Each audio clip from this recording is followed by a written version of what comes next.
ओम नमो भगवते वासुदेवाय नमः। नमस्कार दोस्तों, आप सभी को आषाढ़ मास के शुक्ल पक्ष की योगिनी एकादशी की हार्दिक शुभकामनाएं। आज हम इस वीडियो में सुनेंगे योगिनी एकादशी की संपूर्ण कथा। तो एक बार प्रेम से बोलिए श्री हरि विष्णु भगवान की जय। योगिनी एकादशी पर भगवान विष्णु की पूजा करना काफ़ी शुभ माना जाता है। जो व्यक्ति योगिनी एकादशी पर भगवान विष्णु की पूजा अर्चना करता है उसे पाप से मुक्ति मिलती है। माना जाता है कि योगिनी एकादशी व्रत करने वाले लोगों को मृत्यु के बाद भगवान विष्णु के चरणों में जगह प्राप्त होती है। हर वर्ष आषाढ़ मास की कृष्ण पक्ष की एकादशी तिथि को योगिनी एकादशी का व्रत रखा जाता है। इस बार योगिनी एकादशी 21 जून को पड़ रही है। ऐसा माना जाता है कि योगिनी एकादशी के दिन व्रत और पूजा करने से व्यक्ति को 88 ब्राह्मणों को भोजन कराने के समान पुण्य फल प्राप्त होता है। योगिनी एकादशी के दिन भगवान विष्णु की खास पूजा अर्चना की जाती है। माना जाता है कि इस दिन व्रत करने से व्यक्ति के सभी पाप मिट जाते हैं। तो आइए जानते हैं योगिनी एकादशी का शुभ मुहूर्त, कथा और पूजा विधि के बारे में। आइए सबसे पहले जानते हैं योगिनी एकादशी पूजन का शुभ मुहूर्त। हिंदू पंचांग के अनुसार आषाढ़ मास के कृष्ण पक्ष की एकादशी तिथि 21 जून को सुबह 7:18 पर शुरू होगी और तिथि का समापन 22 जून को सुबह 4:27 पर होगा। इस व्रत का पारण 22 जून को दोपहर 1:47 से लेकर शाम 4:35 पर होगा। आइए अब जानते हैं योगिनी एकादशी पूजा की विधि। योगिनी एकादशी के दिन सुबह स्नान के बाद भगवान विष्णु और माता लक्ष्मी की विधिवत पूजा करें। भगवान को फल फूल अर्पित करें और श्रद्धा के साथ उनकी आरती पूजन करें। गुड़ चना का भी प्रसाद चढ़ाएं। इस पूजा से भगवान विष्णु आपके जीवन में सकारात्मक ऊर्जा का प्रवेश करेंगे। वहीं माता लक्ष्मी आपके धन के भंडार को भी भरेगी। आइए अब जानते हैं योगिनी एकादशी का महत्व।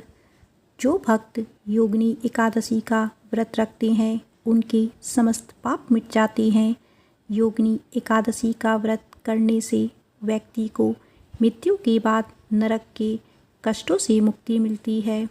इस व्रत को करने वाले भक्तों को यमदूतों की बजाय देवदूत आकर स्वर्ग की ओर ले जाते हैं। योगिनी एकादशी के व्रत और भगवान विष्णु की कृपा से मोक्ष की प्राप्ति होती है। इस व्रत के पुण्य से व्यक्ति को 88,000 ब्राह्मणों को भोजन कराने जितना पुण्य मिलता है, जिससे उसका जीवन धन्य हो जाता है और उसे स्वर्ग में सम्मानजनक स्थान प्राप्त होता है।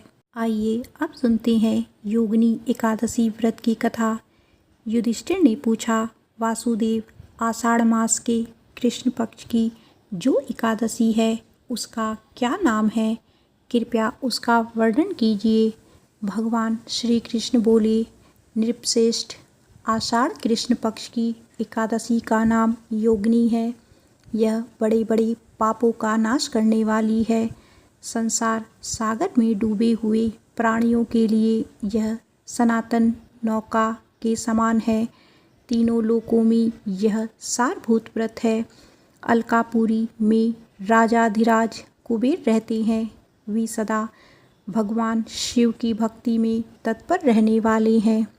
उनके हेममाली नाम वाला एक यक्ष सेवक था जो पूजा के लिए फूल लाया करता था। हेममाली की पत्नी बड़ी सुंदर थी। उसका नाम विशालाक्षी था।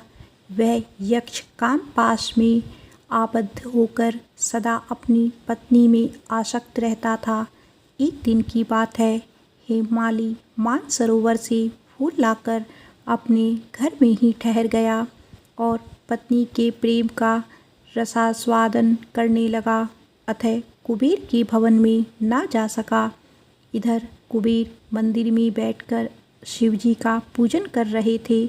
उन्होंने दोपहर तक फूल आने की प्रतीक्षा की। जब पूजा का समय व्यतीत हो गया तो यक्षराज ने कुपित होकर सेवकों से पूछा, यक्षो, दुरात्मा हेममाली क्यों नहीं आ रहा है? इस बात का पता तो लगाओ।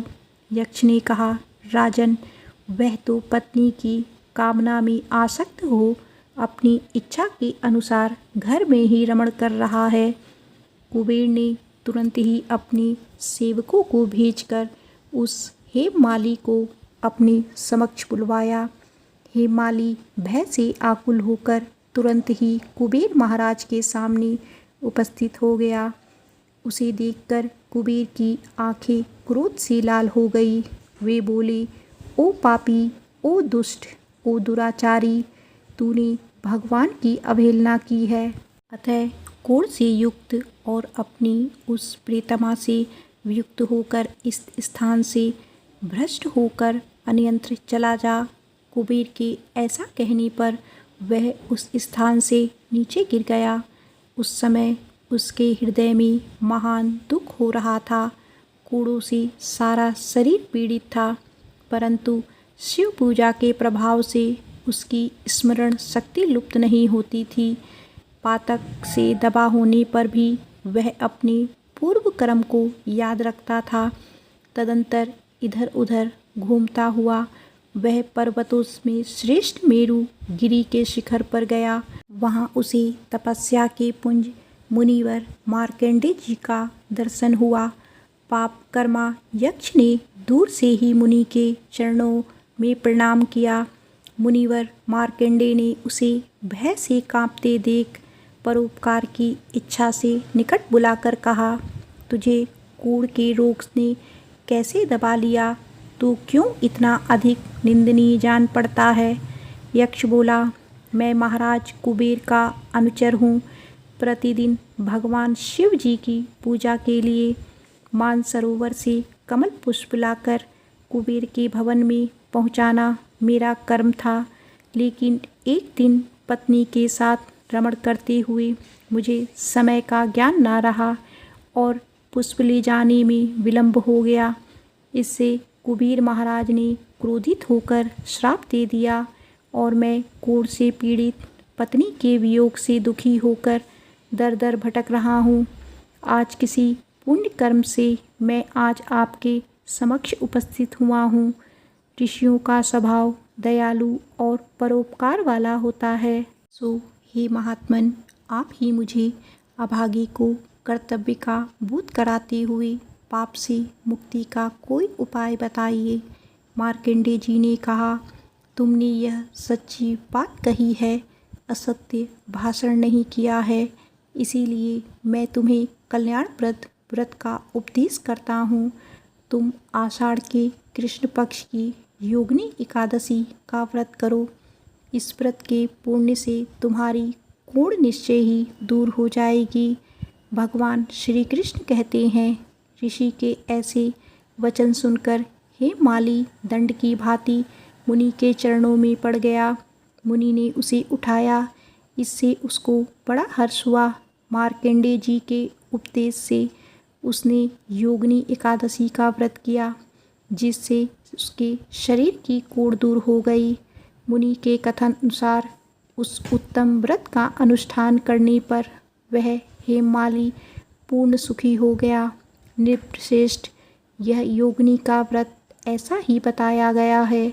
जो 88,000 ब्राह्मणों को भोजन कराता है, उसके समान ही फल उस मनुष्य को भी मिलता है जो योगिनी एकादशी का व्रत करता है। योगिनी महापापों को शांत करने वाली और महान पुण्य फल देने वाली है। इसके पढ़ने और सुनने से मनुष्य सब पापों से मुक्त हो जाता है। तो प्रेम से बोलो विष्णु भगवान की जय। आइए अब सुनते हैं एकादशी माता की कथा। एक बार एक राज्य में एक राजा रहा करता था। राजा बहुत ही बुद्धिमान और बलशाली था। राजा सदैव अपनी प्रजा का बहुत अच्छे से ध्यान रखता था। प्रजा भी अपने राजा को बहुत पसंद करती थी। राजा की 2 बेटियां थीं। राजा अपनी दोनों बेटियों से बहुत प्रेम करता था। राजा की छोटी बेटी देखने में बहुत सुंदर और आकर्षण थी और राजा की बड़ी बेटी छोटी बेटी के मुकाबले थोड़ा कम सुंदर थी। राजा की छोटी बेटी ग्यारस माता की पूजा किया करती थी और सभी लोग राजा की छोटी बेटी से बहुत ही प्रेम किया करते थे और बहुत प्रशंसा किया करते थे। राजा भी अपनी छोटी बेटी को बड़ी बेटी से अधिक प्रेम करता था, जिसके कारण राजा की बड़ी बेटी को अपनी छोटी बहन से बहुत नफरत होने लगी थी।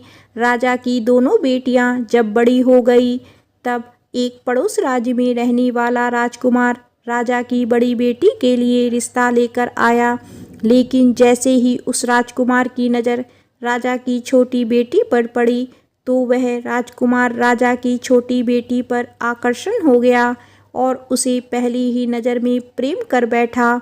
उस राजकुमार ने राजा की बड़ी बेटी के साथ विवाह करने से मना कर दिया और उसने राजा से कहा कि मैं आपकी छोटी बेटी से विवाह करना चाहता हूँ। जिसके बाद राजा की बड़ी बेटी यह देखकर अपनी छोटी बहन से बहुत क्रोधित हो गई और राजा की बड़ी बेटी से अपनी छोटी बहन को अपना सबसे बड़ा दुश्मन मान लिया। राजा की छोटी बेटी ने अपनी छोटी बहन से बदला लेने का निर्णय किया, जिसके लिए उसने अपनी छोटी बहन को जान से मारने का प्लान बनाया। राजा की बड़ी बेटी ने अपनी छोटी बहन को मारने के लिए सबसे पहले एक लड्डू में जहर मिलाकर अपनी छोटी बहन को दे दिया और उसको लड्डू खाने के लिए कहा, लेकिन लड्डू खाने के बाद भी छोटी बहन को कुछ नहीं हुआ। बड़ी बहन यह देखकर बहुत आश्चर्यचकित हो गई, लेकिन बड़ी बहन ने हार नहीं मानी और उसने जब रात में छोटी बहन अपने कमरे में सो रही थी तब एक मटके में सांप रखकर उसे कमरे में छोड़ दिया, लेकिन सांप भी छोटी बहन का कुछ नहीं कर पाया। जिसके बाद बड़ी बहन ने अपनी छोटी बहन से कहा कि चलो हम लोग कुएं में से पानी भर कर लाते हैं, जिसके लिए वह अपनी छोटी बहन को पानी भरने के बहाने कुएं के पास ले गई और उसने अपनी छोटी बहन को कुएं में धक्का दे दिया, लेकिन छोटी बहन को तब भी कुछ नहीं हुआ क्योंकि हर बार ग्यारस माता उसकी रक्षा कर रही थी और उधर बड़ी बहन अपने सारे प्रयासों के बाद असफल हो रही थी, जिससे वह बहुत क्रोधित होती जा रही थी। फिर उसने अपनी छोटी बहन के पास जाकर उससे खुद ही पूछा कि मेरी छोटी बहन, तुम मुझको बताओ कि भगवान ने सबकी मृत्यु एक निश्चित समय पर लिखी हुई है और कैसी तुम्हारी मृत्यु होगी, क्या तुम जानती हो? तब छोटी बहन ने अपनी बड़ी बहन को बताया कि हाँ, मैं तो जानती हूँ मेरी मृत्यु कैसे होगी। छोटी बहन से यह बात सुनकर बड़ी बहन मन ही मन बहुत प्रसन्न होने लगी और उसने अपनी छोटी बहन से कहा कि तू मुझे अपनी मृत्यु का राज बताओ। छोटी बहन ने अपनी बड़ी बहन से कहा कि मेरी मृत्यु तो एक तोते में है, जो तोते के गले में एक हार है उससे मेरी मृत्यु होगी। जब तक कोई भी व्यक्ति तोते को मारकर वह हार अपने गले में पहनेगा तो मैं मूर्छित हो जाऊंगी और जैसे ही उस हार को अपने गले से उतारेगा तो मैं वापस ही जीवित हो जाऊंगी। अपनी छोटी बहन की मृत्यु का राज जानकर बड़ी बहन बहुत खुश हो गई और उसने अपनी छोटी बहन को मारने के लिए उसके पालतू तोते को ढूंढना शुरू कर दिया और छोटी बहन को इस बात का आभास हो गया था कि कोई उसकी जान लेना चाहता है, जिसके लिए वह अपने पिताजी के पास गई और उसने अपने पिताजी से कहा कि पिताजी, मेरी मृत्यु के बाद आप मुझे जलाइएगा मत, बल्कि आप मुझे अपनी पुरानी वाली हवेली में एक पलंग पर लिटाकर छोड़ दीजिएगा। अपनी छोटी बहन की यह बात सुनकर राजा बहुत आश्चर्यचकित हो गए। राजा ने अपनी छोटी बहन बेटी से पूछा कि बेटी, तुम ये क्या कह रही हो? जब राजा की छोटी बेटी ने बताया, पिताजी, समय किसी के लिए नहीं रुकता है, कब क्या हो जाए किसी को कुछ पता नहीं है। और फिर राजा ने अपनी छोटी बेटी से कहा कि तुम ऐसी बातें क्यों कर रही हो? 2-3 दिन में तुम्हारा विवाह है। लेकिन छोटी बेटी ने अपने पिताजी को ऐसा करने पर मजबूर कर दिया और उनसे वचन ले लिया। राजा ने भी अपनी छोटी बेटी की बात स्वीकार कर ली और 2-3 दिनों के बाद जब शादी का समय आया, तब राजकुमार बारात लेकर राजा के घर आया। राजकुमार और राजा की छोटी बेटी का विवाह शुरू हो गया। जैसे ही राजा की छोटी बेटी राजकुमार के साथ फेरे लेना शुरू करती है, तो उसकी बड़ी बहन अपनी छोटी बहन के कमरे में जाकर उसके तोते को पकड़ लेती है और उसको जान से मार देती है। तोते के गले में जो हार था उसको अपने गले में धारण कर लेती है। जैसे ही बड़ी बहन उस हार को अपने गले में धारण करती है, तो उधर छोटी बहन 3.5 ही फेरे ले पाती है और वहीं पर बेहोश होकर गिर जाती है। इसके बाद राजा ने बड़े बड़े दर्द हकीमों को बुलवाया और अपनी छोटी बेटी का इलाज करने के लिए कहा। राजा की बात सुनकर वैद्य ने छोटी बेटी को जब जांच की, तो राजा ने बताया कि आपकी छोटी बेटी ना तो जीवित है, ना ही मरी हुई है। यह मैं ऐसा पहली बार देख रहा हूँ। राजा ने वैद्य और हकीम को यह बात बाहर बताने से मना कर दिया और उनको कहा कि अगर तुमने यह बात किसी को बाहर बताई तो हम तुम्हें फांसी दे देंगे। राजा ने अपनी छोटी बेटी को पुराने महल में जाकर एक पलंग में लिटा दिया और वहाँ पर कुछ सैनिक को तैनात कर दिया।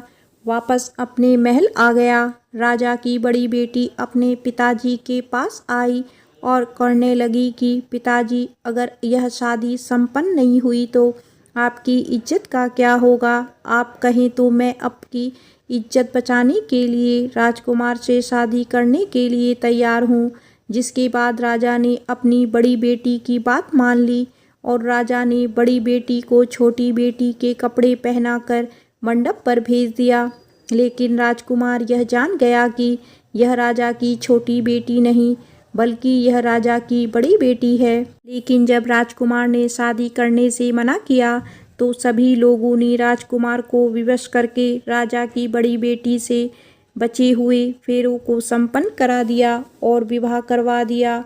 इसके बाद राजकुमार राजा की बड़ी बेटी को अपने महल ले गया।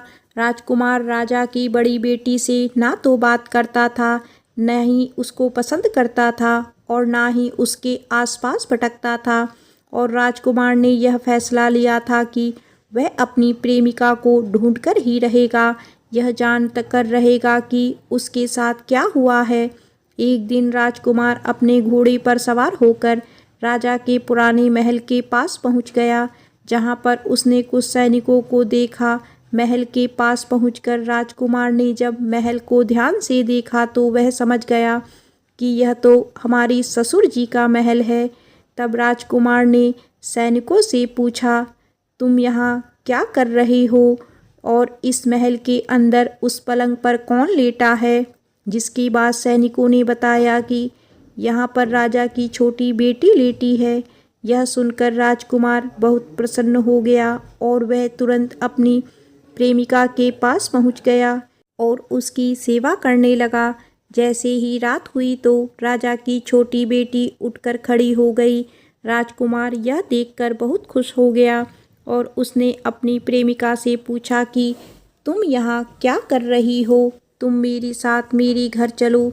राजा की छोटी बेटी ने राजकुमार को सारी बातें बता दी कि मेरी जान एक तोते में बसी थी और मैंने यह बात सिर्फ अपनी बड़ी बहन को बताया था और मुझे पता है कि उसने ही मुझे मारने का प्रयास किया है। उसके पास एक हार है जिसको वह सुबह पहन लेती है और रात को उतार देती है।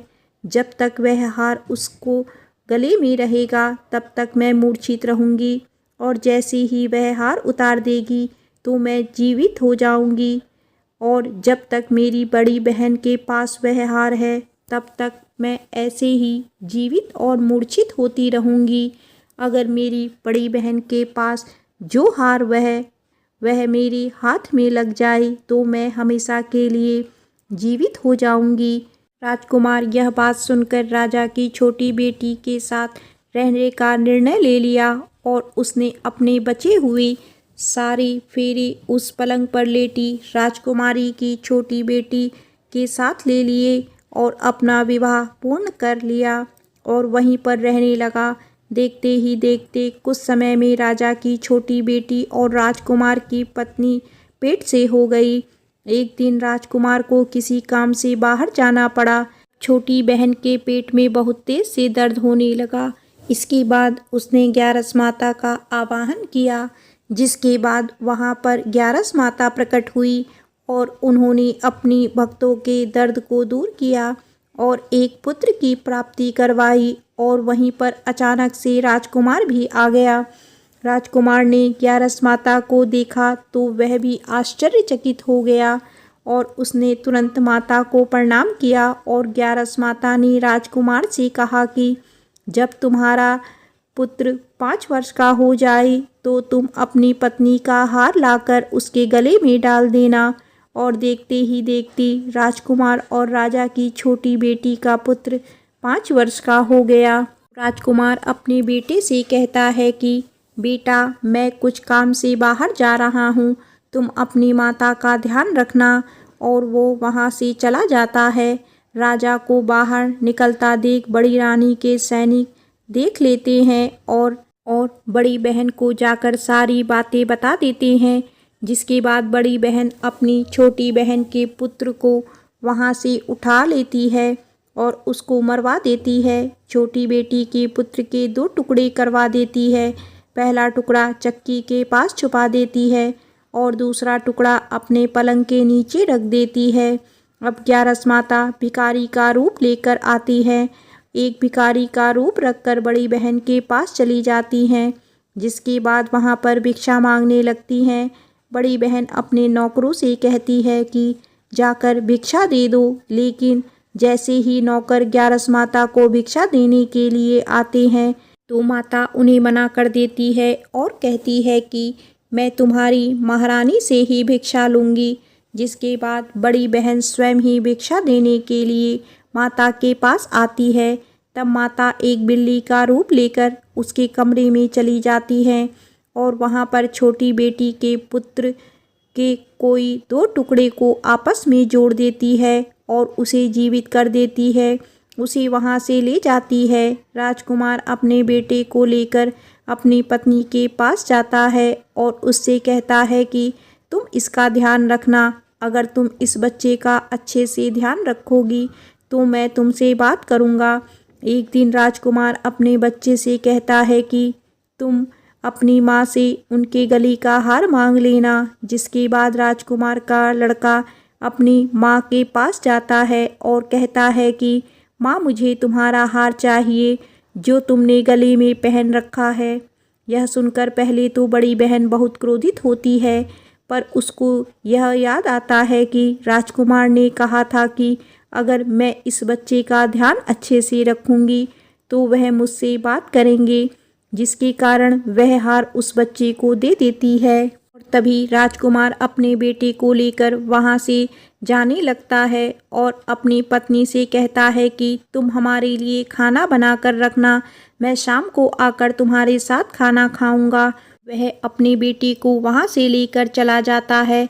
जिसके बाद वह राजा के पास जाता है और उनको सारी बातें बता देता है। राजा अपनी बड़ी बेटी की यह करतूत सुनकर बहुत क्रोधित होती है और अपने परिवरिश पर भी दोष देने लगते हैं और राजकुमार को अपनी छोटी बेटी के साथ रहने के लिए आदेश देते हैं। एक बार प्रेम से बोलिए एकादशी माता की जय।